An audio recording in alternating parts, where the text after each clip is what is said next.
Welcome everyone, my name is Sam Dantzler. Wanted to thank everybody at Surf Expo for the opportunity to put this presentation together. Wanted to thank Peter, my cameraman, for being my one-man audience and laughing at all my awesome jokes. We're talking about preparing retail for 2021 and beyond, which is a hard thing to do. I'm sure everybody is in their planning session right now and it's kind of like, well, what are we anticipating? And I think you can't look at what we're anticipating without covering some of what we've learned in this crazy, crazy year of 2020. So I'm gonna walk you through how we got here, how we got to current, and then we'll talk about kind of what it looks like in 2021 and beyond. You see the two company logos up there on the screen, Garage Composites, the logo I have on here. Our company, we work in the marine, power sports, and bicycle industries, and we track data, retail best practices. Our dealers submit all their financial data every single month to us. We track that, and then that unearths the best business practices through something we call our 20 clubs or our 20 group experiences, where we sit around the table and we talk about, hey, that number looks great, what are you doing? And we all learn from it, and hey, that number doesn't look so great, how can we help you? So high tide floats all ships. That's where those best business practices come from. We then take that intellectual property and move it over to our sister company, Wheelhouse College, and this is where you'll find online training videos for all of your staff that's out there. So that's where the data comes from. We're actually standing inside of our garage/studio doing the filming right now. We have the ability to film in all of those arenas, and it's really hard to back a boat in here. So the eye candy for the day is gonna have to be this motorcycle. It's a Euro motorcycle, and it is the one that I take my daughter to school in. So there's a lot of history and emotion for me wrapped around that Euro motorcycle.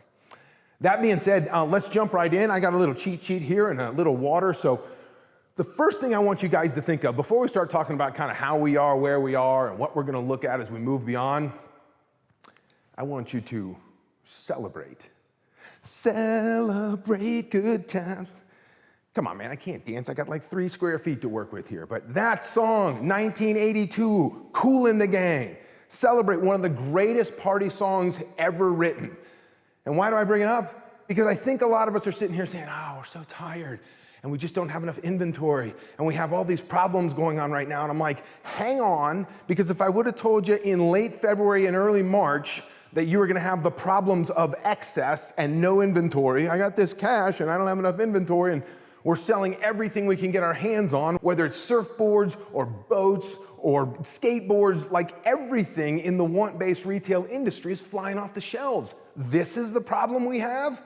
Hold on, before we look at what the solutions are, let's take a moment to celebrate.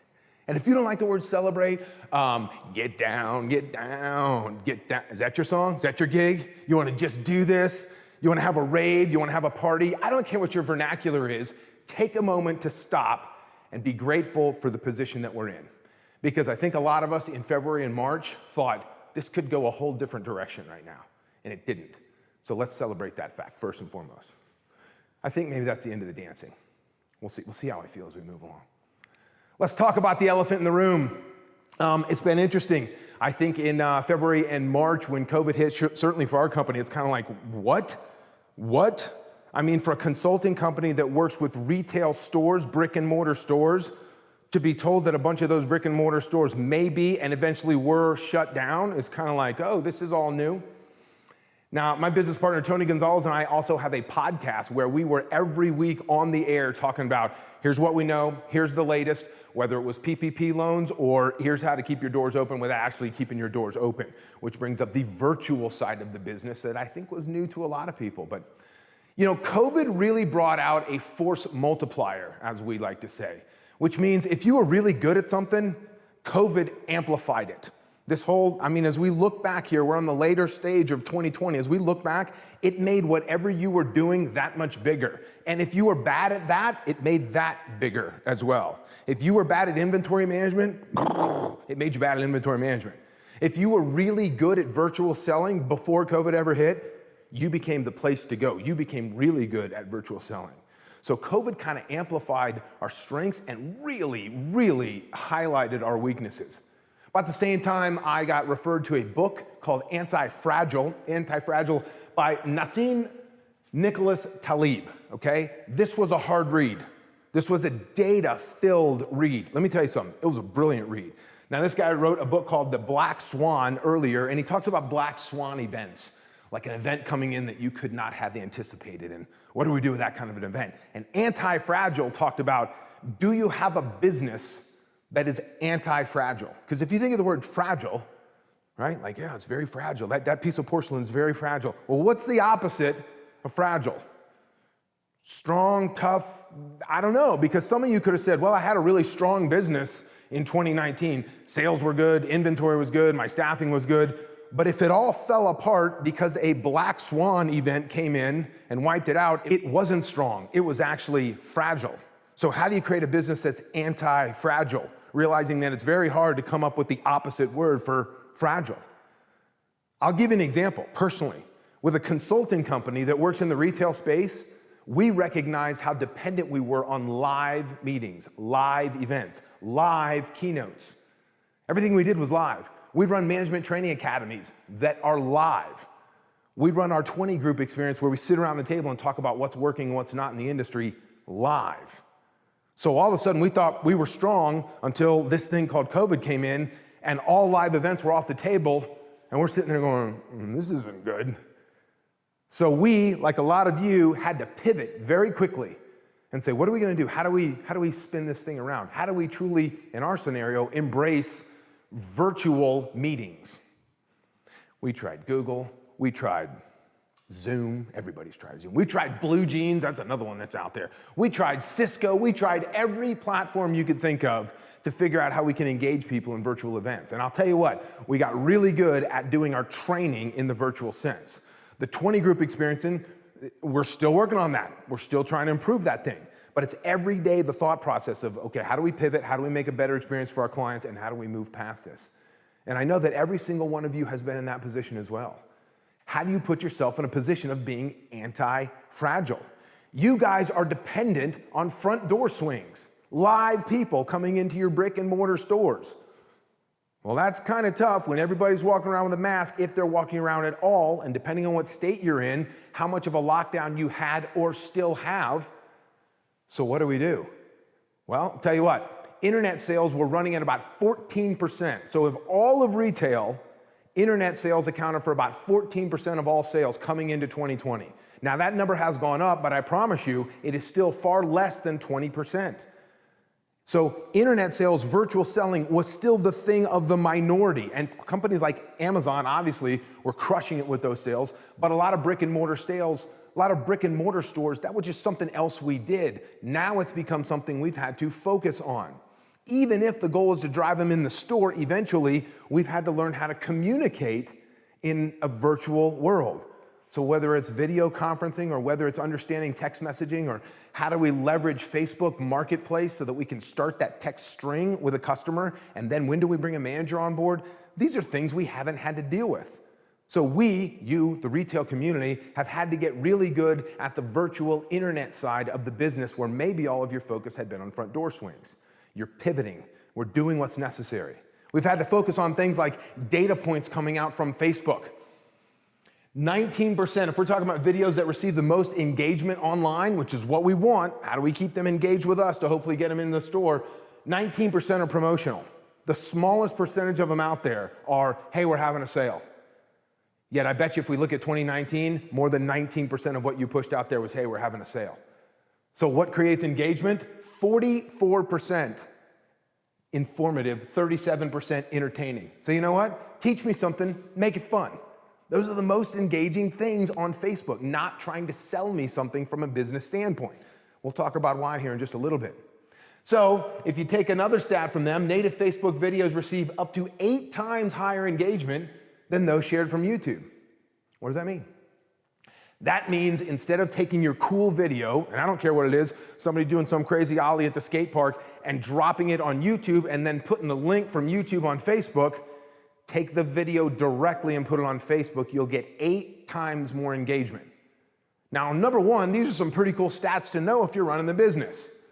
But number two, I'm trying to get you to understand how much we've had to focus on data points that were quite frankly irrelevant or unnecessary in years past. When people keep coming in the door, we sit here and we think, you know what, this is great. We'll just keep addressing the people who are reacting by coming into the store. We're reacting to those door swings, as opposed to really focused on how do we cause the door swings to happen. That's not everybody. Some of you are great at social engagement. Some of you have people who are your designated social media point people. Some of you had that for the last couple of years. Awesome. A lot of us had to pivot into that space. So that COVID kind of forced us into a world of trying to understand what we didn't know, what do we need to know, quite frankly, just to keep the doors open. For those of you who are watching who are not owners, let me tell you what your owners were going through at the time. I got a rent factor. If I'm carrying inventory that I'm paying flooring on, I got the flooring bill that has to hit. If I own all the inventory on the floor, I got all my cash tied up in what's on the shelf. Then I have to worry about, am I gonna furlough my employees? Am I gonna let them go? PPP loans came in from the government, which was a savior for some, but some didn't qualify. When the money came in was in question. So you got an owner who's trying to pivot the business and do the right thing while keeping all of you employed and on the payroll. Or if I had to furlough you, having a stable company to come back to.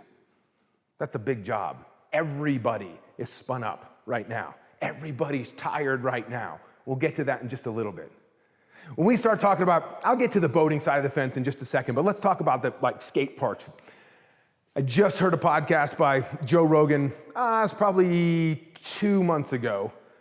We had Tony Hawk on. And I love this guy. I love this guy, number one, because he and I are about the same age, right? We're a bunch of old dudes. The idea of him riding a skateboard and doing tricks literally makes my ankles sore just thinking about it. But it was really cool because it took me back. Growing up in Florida, I lived out in rural Florida. We went water skiing during the day, and we were surfing behind the boat with scurfers, if you remember scurfers, before there were surfboards behind the boat. We were scurfing, and I was skateboarding. And I had a Powell Peralta deck, and I would put different trucks on there, and it was just like, it really took me back hearing that podcast to how much I loved being on a skateboard at the time, and the recklessness of being on a skateboard. And I really remember going into the shops and thinking, this is a shop because it's dirty, and it's dingy, and it's grimy, but the people were cool, and it had a cool vibe. Then most recently, I went into a couple of surf skate shops, and they look like this now. That is not what I remember the skate shop looking like, right? There were not the posters on the walls that I remember of all the bands that I'm sure you can recall, or the loud music, or whatever it happens to be. They're professional retail establishments. Now, I know some of you are looking at that right now and thinking, who's got that kind of inventory? It's your first thought, right? My first thought is, man, those look cool. Surfboards up on the wall, the deck's all hanging, good visual display. But I also know nobody's got any inventory. By the way, our company, we work in the marine, power sports, and bicycling industries. These are the industries that we focus on. Go into a bicycle store these days and tell me how much inventory is on the shelf. Talk to me, for the boaters out there and the people in the retail boat stores, how much inventory do you have? Because the answers are usually like 6 boats, right? It's not like, well, which brand do you want to talk about and which? No, I have like 6 boats left. For the entire year, I had 6 boats left. I understand it. When you go into a skate shop, maybe there aren't any decks up on the wall anymore. Maybe the surfboards, maybe there's 3 that are up there. And they're the rental boards that you're trying to push through the system and try to sell them to somebody, because we're selling everything we can get our hands on. But I'll tell you what, the shops look a whole lot different. And what we know in these shops are the hard goods. You cannot get enough of them. Now, the issue here is that, I'll give you an example, on the power sports side of the fence, the parts and accessories are not following the same growth patterns that the major unit motorcycle sales, and thus the service department, because we have to service these vehicles, these two have gone through the roof as far as sales. Accessories, not following suit. That's something that needs to be addressed and figure out why. Well, guess what it is in your stores? Apparel. Yeah, your soft goods aren't following the same trajectory as the hard goods. But let me tell you something. If you put me on a brand new skateboard, or you put me on a brand new surfboard, do you know how to get me truly involved and wrapped up in that brand? Let me give you 2 words: Harley Davidson. You can tell me all day long that Harley stock is doing this right now, and it's because they're reorganizing under the surface. If you look at what Harley's doing right now, they are gonna come back incredibly strong. So I don't care what your thoughts are on Harley Davidson, they lock people into the brand. Most people who ride motorcycles, and I know there's a lot of you watching right now, you try a different bike until you land on a Harley. Some people will never land on a Harley, but once people land on a Harley, they rarely ever leave the brand, because Harley enrolls them in something more than the product itself. Harley enrolls them in the culture and, quite frankly, the gear. The shirts bring me back to the brand. They make me feel like I'm part of a team, like I belong, which is a very common human trait. So we have to get the salespeople on the showroom floor, making sure that when somebody buys what we call a major unit, right, boating or motorcycles or whatever, as opposed to accessories like a helmet or something like that, a major unit in the skate shop is the skateboard. A major unit in the surf shop is the surfboard. But you know what? They need to go home with the gear that makes them identify not only with the brand they bought, but with your brand, the store. So when we see trailing sales on soft goods, that's a training issue and a salesmanship issue that can be trained in your store to couple those two things together. So again, we're talking about different arenas. When you hear me talk about skating on my skateboard, what you'll not hear me say is me surfing on a surfboard. You won't hear me say that. I've been surfing on a surfboard. My brother lives out in California. My brother goes out surfing every single morning. First of all, the water's too dang cold for this Florida guy to get out in the water. But the reality is, when I'm out there in the water, and I've been out there in the water, been out there in California, I've been out there in Hawaii. Now, there's really cool stuff, like having that fried rice breakfast in Hawaii and then getting out in the water, like really cool. That part of surfing I like a lot, the hanging out part of surfing. The part I don't like is sitting on a board, looking down, beautiful clear water and wondering, where's the man in the gray suit? Because I know he's out here. I'm just not interested in that thing. To which my brother will say, well, you ride motorcycles all day long, and that semi could, give you some trouble. And I'm like, well, the semi's not trying to bite me. This man in the gray suit. So I got a little bit of hesitation on the surfboard side of the fence, but I'm all in on the culture of the surf shop and what that means to people who maybe can't get out as often as they'd like on the surfboard. It's the same environment as the power sports side of the fence. It's the same family environment that brings people into the boating world. And the bicycle industry, bicycles have been blowing off the shelf because it brings people together. It is a community, right? So that's kind of where we are when we look at the different industries. I'm gonna roll in a little bit of boating industry, but some of the same philosophies still apply. Let's talk about your margins here for a second. Remember this phrase, margin is a state of mind. When COVID hit, you had and still have right now some of the most incredible opportunities to hold higher margins. Yet some of you are still running with the same pricing that you ran in 2019. Why? You have no inventory. You have 2 of those left, whatever those happen to be. Why would you discount them? Well, the mentality for the past several years, keep in mind this is if you're in an industry that allows for discounting, right? So major units like a boat or a motorcycle, typically there's negotiation that happens back and forth. Maybe when you're selling a surfboard, there's negotiations that happen back and forth. And my question is, why are you discounting the product that you do not have enough of? When it comes to holding margin, and if we've done this right, we have cash in our pocket from a very successful year. But if we've done this right, we're gonna ask ourselves 2 questions.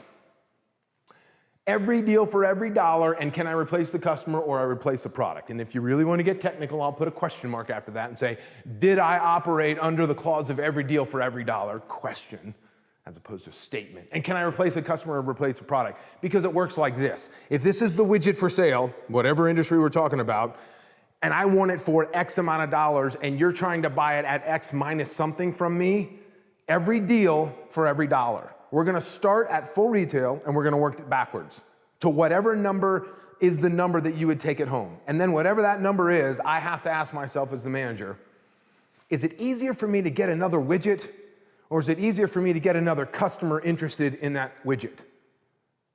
Just think about that for a second. Now, 2020 has flipped us on our heads because for years now, it's been far easier to get another widget than to get another customer interested in the widget. So we've been holding lower than retail margins in the industry because we're letting the product go at a discount, which is pulling the margin down because it's easier for me just to get another one than to get another customer. Not so right now. And man, is this a paradigm shift for a lot of people to make. Why are we still discounting any product on our showroom floor when you cannot get enough of them? It is easier right now, may not be eventually, but right now, it is easier to get another customer than it is to get more inventory. Unless we're back talking about your soft goods and t-shirts and things like that. In which case, give them a shirt. But hold the margin on the product. Hold the margin on the hard goods, okay? So that's the question to ask. And quite frankly, If you flip it around, if you go back to 2018 or 2019, certainly in the marine industry, can I replace the customer, replace it? Well, I can replace the boat. And so you have the ego of salespeople get involved, and they're like, push the unit, push the unit, push the unit. But I'll tell you what, when the offer is so ridiculous, I want to show you how strong the ego really is. Because if an offer comes in from a customer that's too ridiculous, a salesperson's like, no way, get out of my store, whatever. And my mentor in the industry, Ed Lemko, said, we lose more deals to ego than we do to price tags. So we created a clause on the back side of that said, 1 for a yes, 2 for a no. One manager can say yes to a deal that's been discounted, but it takes 2 managers to say no to the deal. Because the ego of the first one's like, no, I'm not bending, you can't have it. It takes a second face that comes in and says, you know what, that's actually a fiscally responsible deal, let's make the thing go away. So 1 for a yes, 2 for a no. It's a good strategy to live by, but it's upside down this year. Because right now, I want to be in a position of saying no, so that a month from now, I have product on the showroom floor for customers. I don't want them to come into empty shelves everywhere because I decided to discount my product and send it out. Again, my hope is you're holding margin so that we have some cash to do something with later in the year, which is coming up as we go into the fall season. We're gonna shift gears here, and I'm gonna give you some data on the marine side of the fence.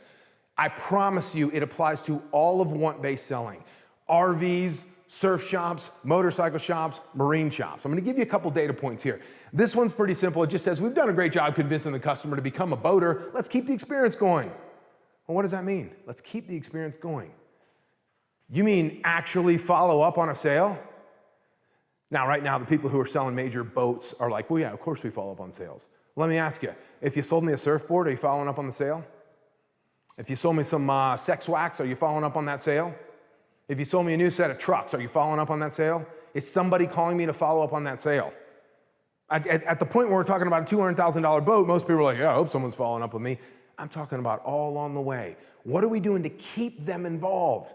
Now, this is a survey that comes out of InfoLink, and this was the one that made me go, holy cow, talking about first-time boat buyers. You think about first-time boat buyers, we have been desperate to figure out how do we get more people involved in boating, that first-time boat buyer, right? And when you look at first-time boat buyer retention over a 5-year trend, right? If you look at 2013 first-time boat buyers, 380,000 of them in the marine industry. Roll the clock forward 5 years, 39% of them sold the boat and are never coming back to boating.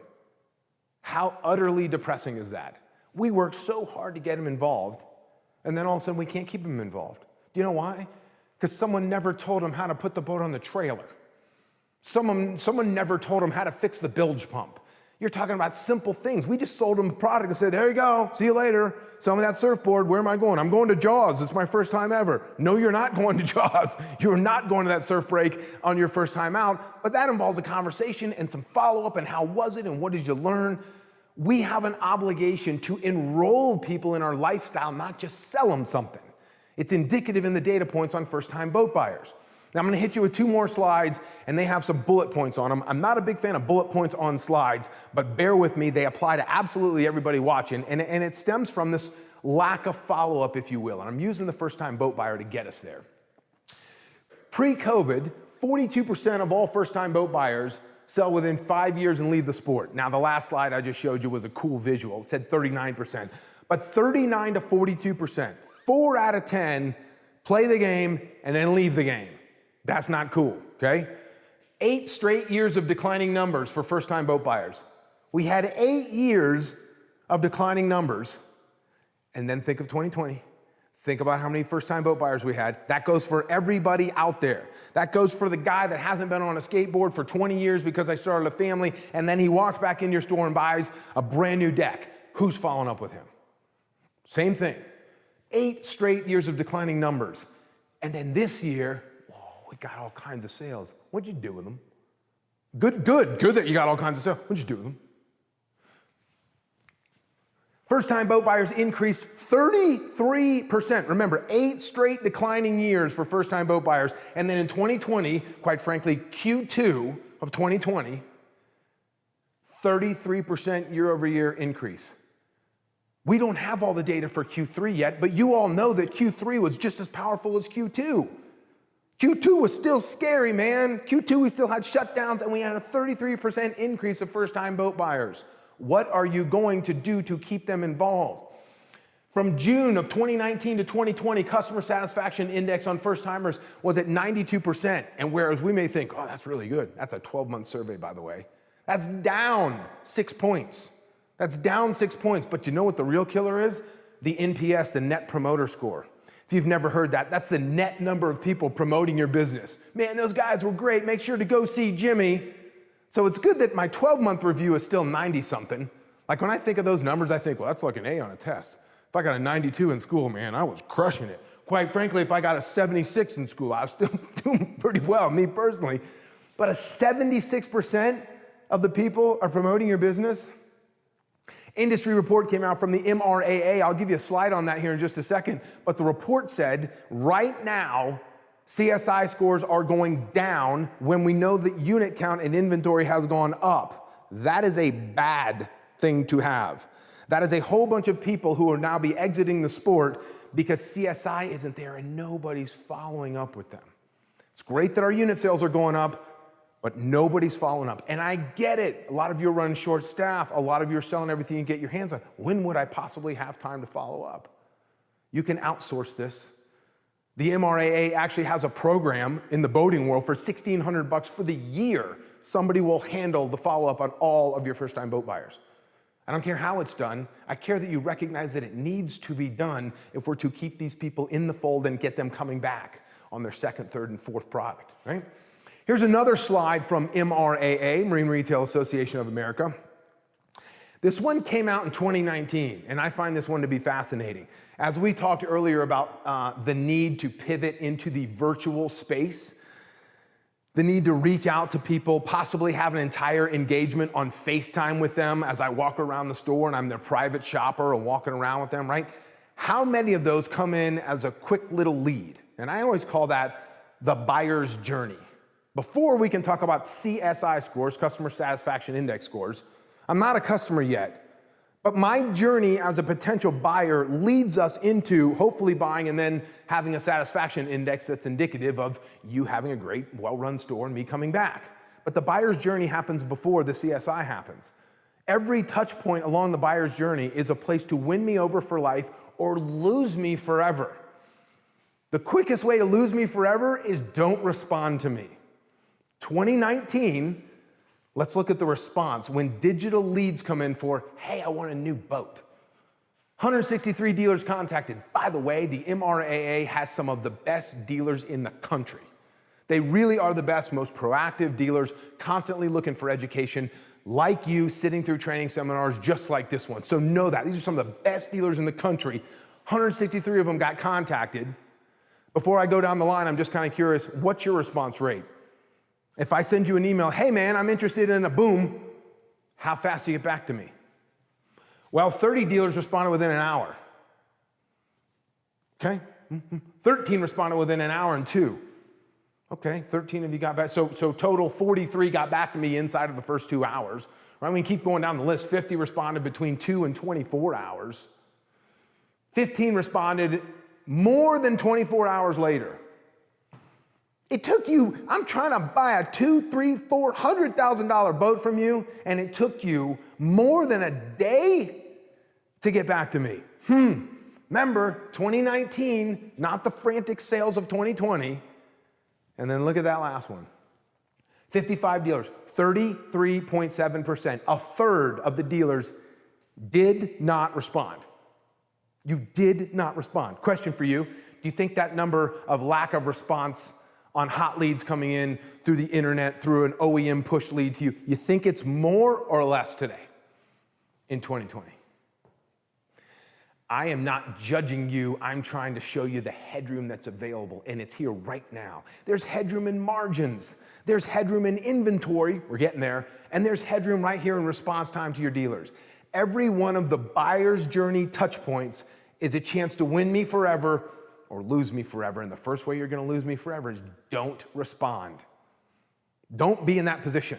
We need to have somebody dedicated to that, or we need to outsource that to somebody else.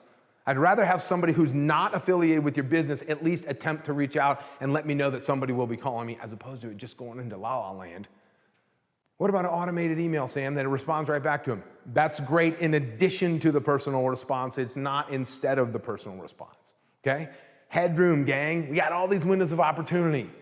So what can we do? I mentioned before that if we're doing things right, like holding margin, walking deals if we need to walk deals so that we have the proper inventory on our showroom floor, we should be in a position to have some cash at this point in the game. Here we are in the fall, going into the winter months. My hope is that you have some cash. I'd love it if you had it stashed in a teddy bear. That would be cool. But cash to spend. The question is, where do we spend cash? Where do we put it? Well, one, you can put it to a company that can make all your phone calls for you. We call that a BDC, a Business Development Center. That's an option for you. Or, I wonder what my inventory is going to be like in 2021. I wonder if all the manufacturers who tell me they're going to have all the inventory for me are going to have all the inventory for me. And should I hedge my bets in case they don't? What about the used space? Now, when I talk about used boats, we can talk about used surfboards and we can talk about used skateboards, but the reality is used power sports, used boats, used RVs, that's a different industry, or at least how we acquire and process those transactions is different than in this space over here, right? Because I'm thinking if I wanted to use skateboard, my first swing would be as a consumer, I'd jump on Facebook Marketplace. Yep, I'd jump on one of those sites. I'd go on eBay, see what's out there.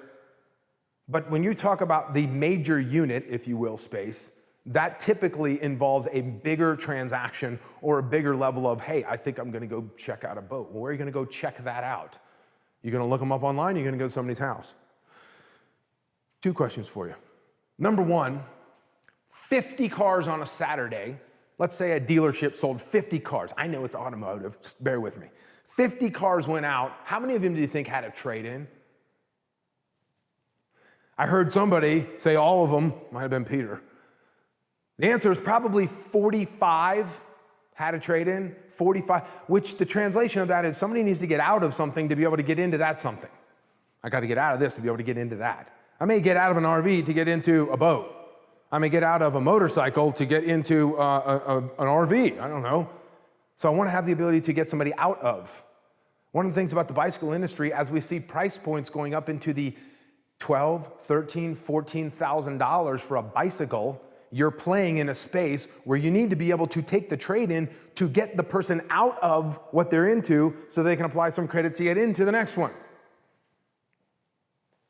If I'm gonna hedge my bets and wanna make sure that I have the inventory that I need to make 2021 successful, I will play in the used inventory. And gang, we're just talking about how to acquire the used boats or the used bicycles or the used skateboards or the used surfboards. Get them. I don't care how you get them. Get them. Get them and have them on your floor. Clean them up, have them look new so that you have some options. If you have rental units, I don't care what industry we're talking about, those are used products that can go back on the floor that can prop you up with inventory. Now, right now, I got a whole bunch of manufacturers like, why is this guy telling them to play in the used space? We're gonna be at full capacity. You may be at full capacity. Here's what I know. If you wanna be a really good new boat, bike, motorcycle, surfboard dealer, you should be a really good used dealer. Why? Because I now have a piece of marketing. I have a one-of-a-kind, fully loaded piece of marketing that will attract that buyer into my store who maybe wouldn't have ever come in my store again. And then you have the opportunity to move them on to the new. Hear me, manufacturers. I'm not saying sell the used instead of the new. I'm saying use the used as an advertising piece to get a swing at the new. I want to sell them both. I live in an and world, not an either or world.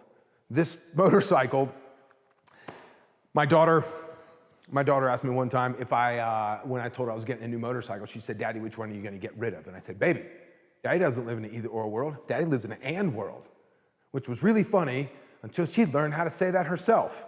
And now it's like, hey, honey, do you want me to read you a story or do you want to have a little bedtime treat before we knock off for the night? Well, Daddy, Abigail doesn't live in an either or world. She lives in an and world. Why don't you go get the cookies and I'll get in bed and you can read me the story and we'll all have cookies and milk in bed. Like, fine. I am not telling you to sell the used instead of the new. I'm telling you to sell them both and one will fuel the other. You will become better at the new because you have used, but gang, you need inventory right now and your shelves are bare. And there's something else we haven't talked about yet and it is supply chain. This is the experience we want people to have. Look, it's so great, isn't it? Like Disney World. It's the epitome of the duck swimming across the water. So beautiful and graceful. I told you no more dancing. But the feet are going to get across the water. You don't see the feet going, and you don't see what goes on behind the scenes here. You ever talk to somebody that works at Disney World? Well, they got some stories. You know that you can't have a single tattoo if you work at Disney World? So for everybody who has tattoos, they have to wear these sleeves that go up over their tattoos, and then they get behind closed doors where the cast member only section is, and the sleeves come off. And I mean, there's some drama that goes on inside of Disney World. You won't know it out here because this is what we want the customer feeling. But this is critical to this happening. And unfortunately, the supply chain is not just the provider of that skateboard, surfboard, boat, whatever it happens to be. It's all of their suppliers that they need to get the product built to ultimately get it to you. Now, I'm not going to tell you the name, but there is a major manufacturer out there, a premium boat manufacturer, who has boats sitting in the warehouse and can't get them to the dealer. Why? Because they're missing the toilet seat lid to finish the boat to get it to the dealer. Their supplier of toilet seat lids is having a problem with their inventory and getting it to this manufacturer to get it on the toilet to get it to the customer. And let me tell you something, if you spent that kind of money on a premium boat that comes with a head, a bathroom unit, right, and the toilet seat's not there, well, you may have something to say about that, right? Just consider that for a second. So it's not that the manufacturers are lying when they say, oh, we're at full production. They may very well be at full production, but they are also dependent on other people and that supply chain getting to them, and COVID has radically disrupted the supply chain that's out there. So I'm gonna believe my manufacturers, and I'm also gonna hedge my bet with some used product on the showroom floor. So take that one for what it's worth. Now, there's a big key ingredient we haven't talked about, right? We're talking about inventory, and you can hedge your bets with used, and we talked about margins over here, and we talked about, attaching your soft goods to your hard goods to put this whole thing together. But there's a major piece we haven't talked about yet, and it's your team. It's your team. Note that I didn't say your staff, I said your team, because I truly believe that your team is your greatest asset. And I can't stand it when I have an owner tell me in one of our meetings, well, my employees are my biggest expense. I'm like, boy, do you really see it that way? Because you sell the exact same inventory that guy over there sells, and what do you think makes it different? And to put it in perspective, think of a bar. The bar, the Captain Morgan's or the vodka, Sky Vodka, or whatever it is you drink, Basil Hayden Bourbon, it's exactly the same at this bar as it is at that bar, right?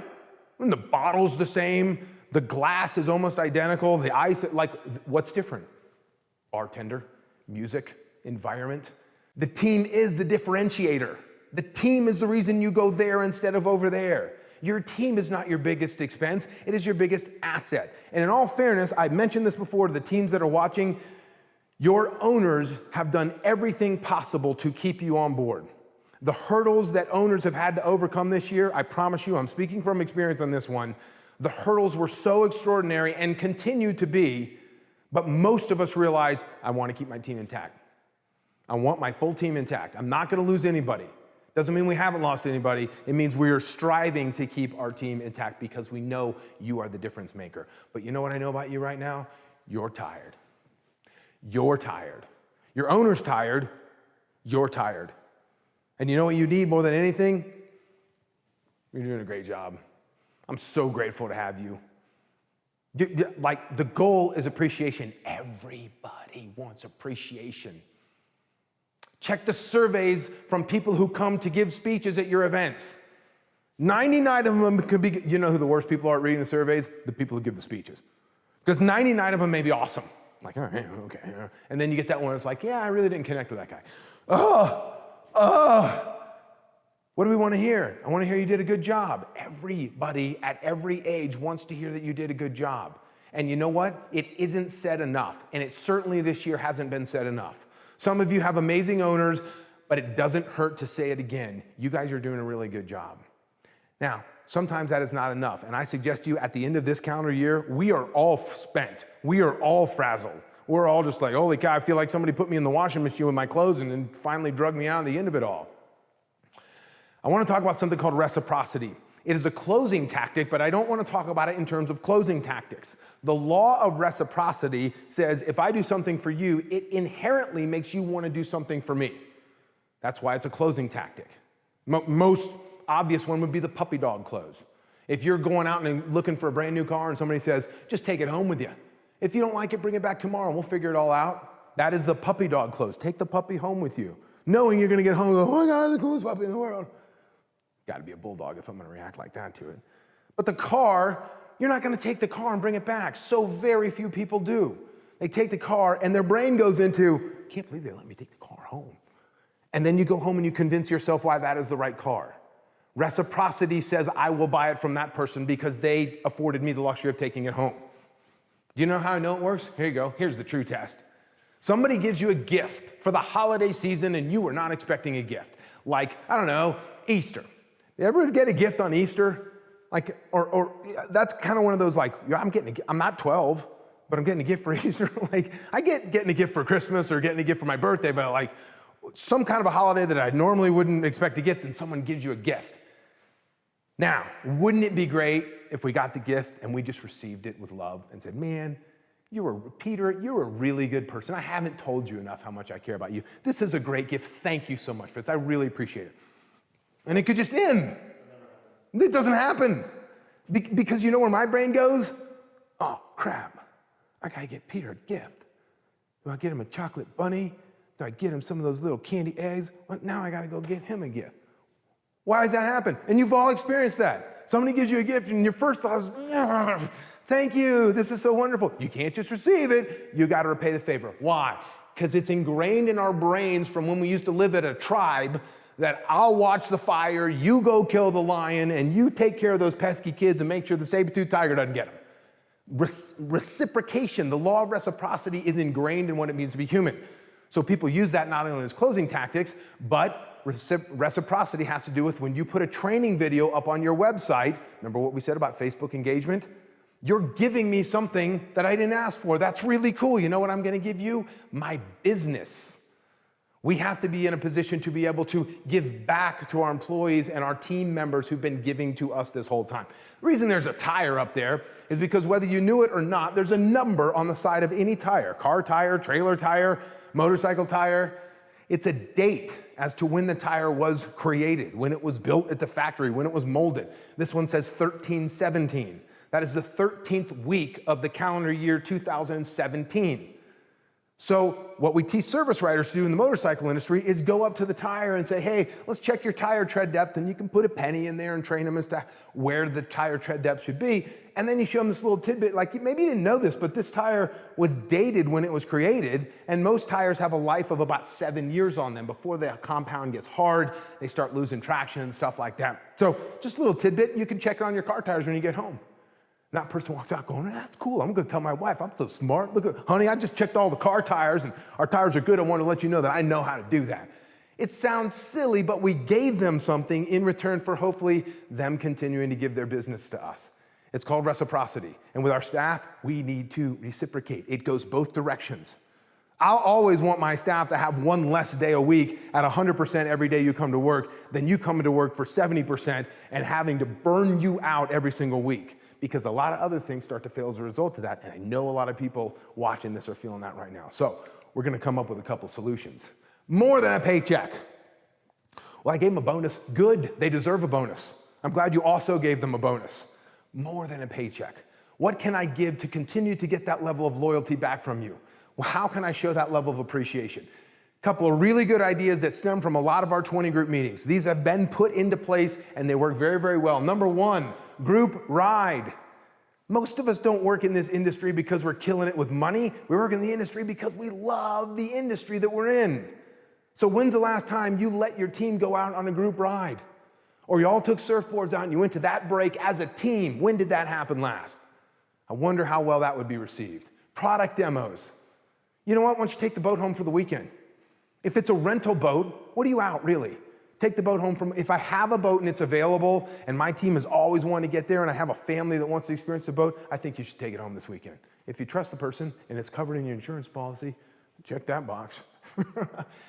The skate park, let's all head to the skate park and go, let's just take lunch and go to the skate park for 2 hours. We'll put a sign on the door. It'll be fine. That's a way of giving back something more than a paycheck. And by the way, if you've never done this exercise, I implore you to do it. Ask your team this question.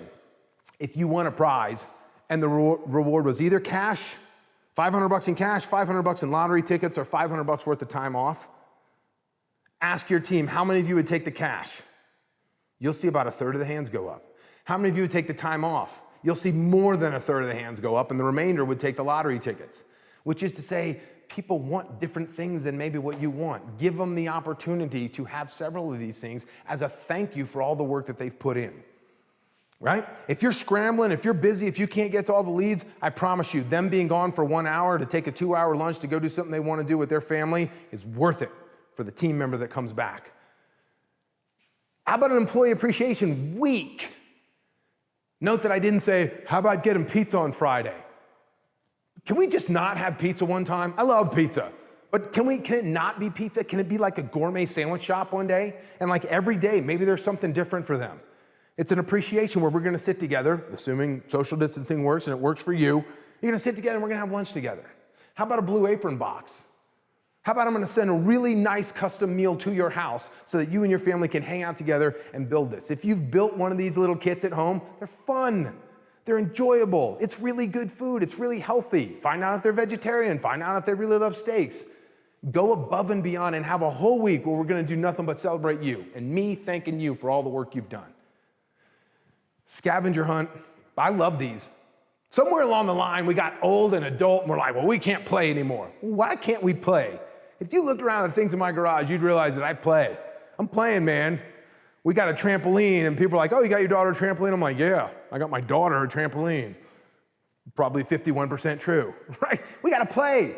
We gotta keep playing. So can we have a scavenger hunt where team A doesn't come in till 10 o'clock in the morning, and then team B goes the next day, and team C goes the next day, and you know what happens on that third night? We have a virtual happy hour, and maybe I even send your favorite cocktail to your house so that we can talk about what everybody found and give some crazy awards, and again, to get opportunity to say thank you. It can be done. We just have to put the time and energy towards it, okay? That's your team. Here we are. This is where we started, which is leaving you with a forecast, which is leaving you with a what if. We have to learn from what happened to be able to get in some level of accuracy and predict what's coming. I'm gonna give you a slightly different vantage point on the next slide, because it's not my opinion, it's not necessarily the opinion of the people around the room, it's a conversation that I had with my doctor. I will tell you that when I go in for my annual physical, my doctor and I, we're buddies. He's got little kids. They ride ATVs. We talk about it. We give the bro hug. What's up, man? How are you? And good to see each other. This year was a special annual physical for me because I turned 50 this year. And so I'm like, I've heard stories about you turn 50 in your annual physical and you turn 50. And so I'm kind of walking in with a little bit of trepidation. And, I know we're probably not going to do the bro hug just because of COVID, but figure we'd still chat and have an engagement. And I walked in the door, and this is how he was dressed. I don't want to have a checkup today if this is how you're dressed. What do you think we're doing in this checkup that you have to prepare this way? This isn't open heart surgery, man. This is a checkup. And you come in like this, and you're with a baseball cap on backwards normally, and I don't like that guy. He goes on to tell me that he's dressed that way just because he doesn't want to. He said it's his uniform. This has become his uniform. If one person is upset because he didn't have the visor and the mask, or the blue hospital gown on, whatever it is, he just doesn't want to upset them. Let's put you at ease, whatever it is, and I'll just put this on every day. He says it's easy for him to make that his uniform so that he can be comfortable to everybody coming in the room. And I'm like, all right, fair enough. We start talking about COVID, and he starts giving me the health side of COVID. I want to know what the medical community sees 2021 looking like, and he wants to know from me what the retail community looks like in 2021. So we had this fascinating conversation. And he said, Sam, we got to talk about what we know and what we don't know. There's a lot we don't know. And anybody who says, oh, here's what 2021 is going to look like, they don't know that. They're just guessing. But we can't take some of the things we do know. Here's what we do know. Sorry, a little scratchy throat here. So we're talking about what we do know and what we don't know. And he says, what we do know is that it traditionally takes 15 years to come up with a vaccine. I think people are underestimating that in the press. Yes, we're on a fast track. Yes, we want to come up with a vaccine in 8 months. Here's the question. Let's say we do it. Let's say we have that vaccine and it hits before the end of the year. How many people aren't going to take it? For whatever reason in their own head, right or wrong, no judgment, how many people aren't going to take it? which is to say this problem won't be resolved. This thing called COVID, this problem called COVID, I know everybody's waiting to go back to life as we know it. Personally, I'm not sure we're ever gonna get back to life as we know it. We're certainly not gonna get back to retail as we know it now that we've expanded the definition of a customer. We look at a virtual front door swing. We're looking at communication with customers before they ever walk in the store. It's never gonna be the way it was, and a lot of that is really good. But when you're trying to do something in 8 months that hasn't been done in 15 years, even if accomplished, the chance of full acceptance by the public is not going to be there. So it's going to take some time. So we are going to have, in summer of 2021, COVID will still be with us on some level. We can debate about the smaller pieces down here. Are our kids, and I say small, take that with a grain of salt. Are our kids going to get to go to school? Are we going to be dining outside? Are we socially distancing tables inside of restaurants and things like that? What we're probably not going to debate about, nobody's going to Vegas for a group convention. Nobody's going for a 40,000 person convention to Vegas. That's not going to happen. Nobody's going to go to a 90,000 seat football arena to watch a ball game. That is probably not going to happen. Those large public gatherings are probably still a couple years away, right? I do believe they're going to come back, but they're not going to come back next summer. So what does that mean? So people are pointing their attention inward. They're not taking that vacation. They're not looking outward. They're not spending the money there. They're spending the money here. And we're seeing it, gang. We saw it all this summer. We're going to see it again next summer. People are going to focus on their families, and the boating industry is going to flourish again, just as it did, bear with me, air quotes, just as it did in 2020. They're going to be at the skate park. You're not going to have the decks available. You're not going to have the skateboards or the surfboards. Bicycle industry, unless they radically ramp up production, we're not going to have the bicycles so that everybody has the choice that they want next year. We're still going to be behind. We're still not going to have the inventory because we're going to see some of the same buying trends.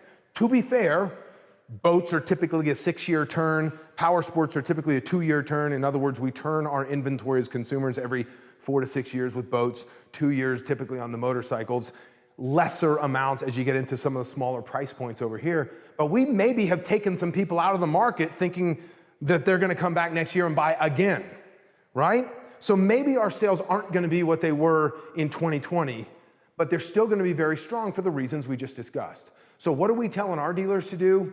Look at 2019. I would suggest you look at 3 years. Look at 2017, 2018, 2019 and average them. Look at that number. If you don't want to do that 3 year, at least look at 2019. Here's this number on this side, and here's your 2020 sales. And our answer for how are you going to plan for 2021 is on the aggressive side of halfway. The aggressive side of halfway. I don't think sales are going to be where they are in 2020, but as a lot of people have put in the magazines and reports that are out there, I don't think sales are going to fall off catastrophically either. I don't think that we're going to go back to 2019 or less than. I think it's still going to be somewhere between 2019 and 2020. Somewhere around that halfway mark is a reasonable decision, and I would go to the aggressive side of what that is. Because I don't want to be in a position of having all the flooring costs because I overestimated. I don't want to be in a position of owning all the product and having all my money tied up on the shelves because I overshot this thing. I can still get some inventory if I go to the aggressive side of the halfway mark. But I always remember this quote from my mentor. I'd rather be looking for it than looking at it.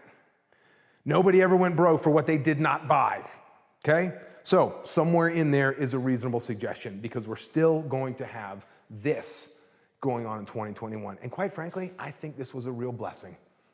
This is the part of COVID that I'm really grateful for, is that we turned our attention in and we stopped running at a pace like this. Yes, it's hard. Yes, we've worked very hard as a business to keep it up and going, but it also allowed us some more time with our family, more time to really focus on what means something to you. And I think people are focusing on their community and some simpler activities, if you will. Okay, I'm gonna send you off with a couple slides. These are keys to success, and I'm gonna give you 3 of them. Keys to success. Number 1, never stop learning. Never stop learning. Read the periodicals, understand the charts, look at the reports, do your homework. If you're not into audiobooks, get into audiobooks. It's amazing having someone read to you. It'll take you back to your childhood. It's a wonderful thing having someone tell you a story, especially if the story is full of data that you can use in your profession. Never stop learning. Customer journey and the moment of truth. Remember that we call it the instead of customer satisfaction, it's the buyer's journey, a little different phraseology, but every touch point along the way is a moment of truth. Did you contact me? Did you pull me into the fold? Or did you ignore me and not get back to me? Every moment, every touch point is a moment of truth with your store, whether you win me forever as a customer or you never see me once. Last one, I love this one. We are the they. What did he say? Did he just say we are the they? Did he stutter? We are the they. We are the they. What are you talking about? Yeah, I know. You were told that you'd have your boat on Monday, and the service department, they just got it wrong. I don't know why they said that. We are the they. Because the customer's like, who's the they you're talking about? You all have this logo. You are the they. Never forget, we are the they. Stop getting the silo effect. You can even put a little hashtag no silos up on your wall if you want in the employee lounge. No silos. It's not a sales department and a parts department and a service department and a clothing department. We're the they. We all fly the same flag of whatever your company logo happens to be. So we are the they. Make sure to share this picture with them. I would love it to see this picture posted, like up in a break room. Somebody put it in their break room and they took a picture of it. Gang, I've really enjoyed the time with you. Surf Expo, thank you so much for having me speak. I appreciate it. If you want this slide deck or any more information from me, you can find me at garagecomposites.com or wheelhouse.college. I am easy to find. I look forward to hearing from you. Enjoy the rest of your conference.